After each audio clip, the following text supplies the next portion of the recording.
Frères et sœurs, aujourd'hui, c'est donc la fête du Christ roi. On dit même que c'est le Christ roi de l'univers. Alors peut-être que on ne comprend pas très bien le sens de cette fête. Qu'est-ce que ça veut dire que Jésus est roi?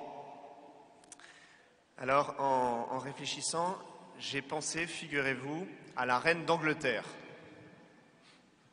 Je suis passé dans les classes, dans les écoles, il y a quelques semaines. C'était au moment où la reine d'Angleterre venait de mourir. Et tous les enfants, comme il y a pas mal d'enfants qui sont là aussi aujourd'hui encore, tous les enfants me parlaient de la reine d'Angleterre. Alors, apparemment, beaucoup ont suivi, moi aussi un petit peu quand même, beaucoup ont suivi. Et il y a plusieurs choses qui m'ont frappé avec la reine Élisabeth II. D'abord, c'est que vous avez vu les images à la télé, toute l'Angleterre s'est arrêtée. Et il y avait des millions et des millions et des millions d'Anglais qui étaient arrêtés au moment des funérailles. Et puis si vous avez vu les gros plans qui étaient faits avec les caméras, on voyait que les gens étaient extrêmement tristes et extrêmement émus et que la reine était très aimée. Très aimée. Il y a un président français, un président de la République française qui avait dit, il y a une vingtaine d'années, il disait « Élisabeth II, c'est une vraie reine ». Et c'est vrai que c'était une vraie reine.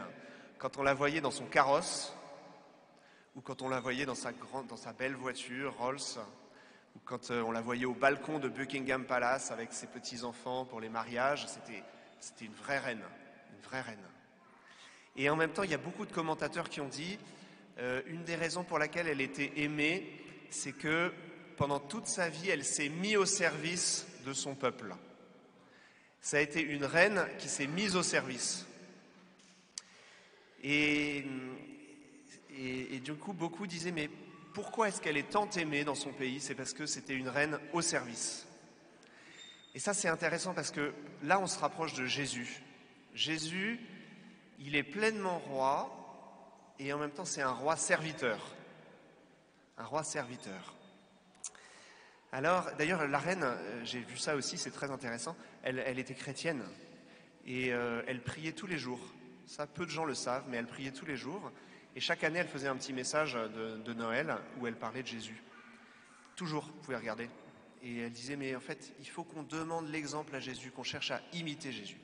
Alors voilà, la reine d'Angleterre. Alors, comment est-ce qu'on peut comprendre pour nous le Christ roi? Le Christ roi de l'univers. Alors, j'ai demandé à deux acolytes, Arthur et Antoine, de venir nous aider à comprendre. Donc, merci Arthur. Arthur, il a un nom prédestiné. Antoine, tu peux rester juste pour l'instant un tout petit peu là, merci. Arthur, on pense au roi Arthur. Donc Arthur, il va nous aider à imaginer Jésus, roi de l'univers. Attention.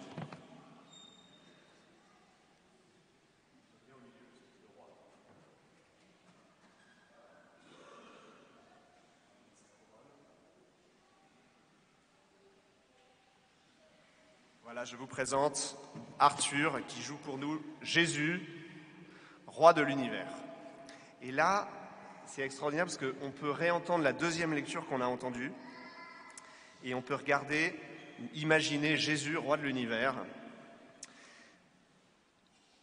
Nous rendons grâce à Dieu le Père qui nous a rendus capables d'avoir part à l'héritage des saints dans la lumière. Le Père nous a arrachés au pouvoir des ténèbres, il nous a placés dans le royaume de son Fils bien-aimé, Jésus. Jésus est l'image du Dieu invisible, le premier-né avant toute créature. En lui, tout fut créé dans le ciel et sur la terre. Jésus est roi du monde et roi de l'univers parce qu'il était déjà là à la création du monde. Il était, voilà, en lui, tout a été créé. Les êtres visibles et invisibles, puissance, principauté, souveraineté, domination, tout est créé par lui et pour lui. Il est avant toute chose et tout subsiste en lui. Après sa résurrection, il est le premier homme, ensuite, à monter au ciel au moment de l'ascension, ressuscité, vainqueur de tout mal. Il est la tête de l'Église, le premier arrivé en Dieu, le premier homme divinisé, le premier au ciel, vainqueur de tout mal. Il devient le premier-né d'entre les morts afin qu'il ait la primauté et que nous puissions le suivre. Dieu a jugé bon qu'habite en lui toute plénitude et que tout par lui soit réconcilié ultimement par le sang de sa croix. Donc Jésus est roi et règne aujourd'hui au ciel. On peut imaginer notre roi qui est au ciel.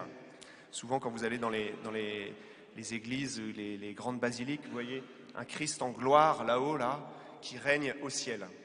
Voilà. Et effectivement, Jésus vient pour instaurer un règne de vie, de vérité, de justice, d'amour, de paix, débarrassé de tout mal. Alors ça se réalise en plénitude au ciel, et puis nous sommes tous là pour y travailler autant que possible, ici, sur terre. Ça, c'est un aspect du roi, de Jésus roi. Mais il y a un deuxième aspect de Jésus roi. Et là, c'est Antoine. C'est Antoine qui va nous aider à comprendre le deuxième aspect. C'est que Jésus est un roi, mais en même temps, il est un roi crucifié. C'est pas drôle, hein. Mais Jésus, en fait, à la fois, il est le roi par qui tout a été créé, tout a été fait. Il a sa couronne un peu de travers, Arthur. Merci. Jésus, il est à la fois le roi par lequel tout a été fait, toute la création, et tout a été récapitulé aussi, de la nouvelle création. Mais comment il a fait ça ? Il a fait ça en étant un roi serviteur. Donc, Jésus, il s'est mis au service. Il s'est mis au service et même jusqu'à donner sa vie sur la croix. Et si on regarde là-haut, on a aussi la grande croix avec Jésus. Donc, la couronne de notre roi Jésus, eh bien, c'est aussi la couronne d'épines. Et son trône, c'est pas que le trône au ciel, sur terre, c'est la croix. Il donne sa vie sur la croix. Jésus est à la fois un roi glorieux et en même temps un roi serviteur, un roi qui donne sa vie. Un roi, voilà, qui donne sa vie sur la croix. Et bien nous, il nous est demandé de faire pareil. Il nous est demandé, nous, de venir, si possible, nous mettre au service du roi. À genoux devant notre roi, comme un chevalier qui vient se mettre à genoux devant son roi. Et le problème, la difficulté, c'est que souvent, on n'a pas envie de se mettre à genoux devant le roi. On n'a pas envie de rendre service. On n'a pas envie de se mettre au service du roi. Parce que nous, je te pique ta couronne, nous, en fait, souvent, on aime bien être le roi. Alice, t'aimes bien être la reine ? Souvent, nous, on aime bien être le roi. Donc, on dit, mais moi, en fait, je veux être le roi de ma vie. Je veux régner sur ma vie. Et j'ai pas du tout envie d'avoir un roi, moi. Je suis assez grand pour prendre mes décisions tout seul. Donc je veux régner sur ma vie. Et ce que Jésus nous demande, il nous dit, mais est-ce que tu es prêt à te mettre à mon service ? Est-ce que tu es prêt à accepter que je sois ton roi ? Et ça, c'est un petit peu crucifiant. Il dit, ben, c'est plus moi qui décide de tout, je décide de prendre en compte l'autre. Je décide de prendre en compte voilà, mon mari, ma femme, mes paroissiens, tous les gens qui vont, pour que je puisse me mettre à leur service, comme un chevalier qui se met au service de son roi.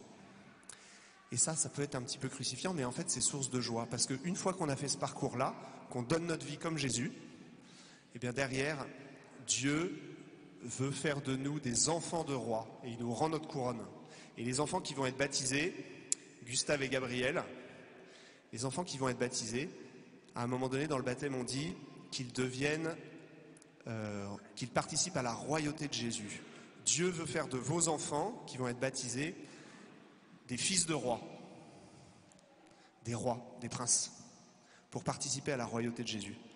Et nous tous, voilà ce que Jésus veut faire avec nous. Alors nous avons un Dieu qui est étonnant. Notre Dieu, le Dieu des chrétiens, est vraiment étonnant. C'est à la fois un Dieu tout-puissant, un Dieu qui règne, malgré toutes les soubresauts de l'histoire où on se dit, mais alors qu'est-ce qui se passe ? Où est Dieu dans tout ça ? Eh bien, il est comme là, mais en sous-main. Voilà, un petit exemple concret qui m'est revenu.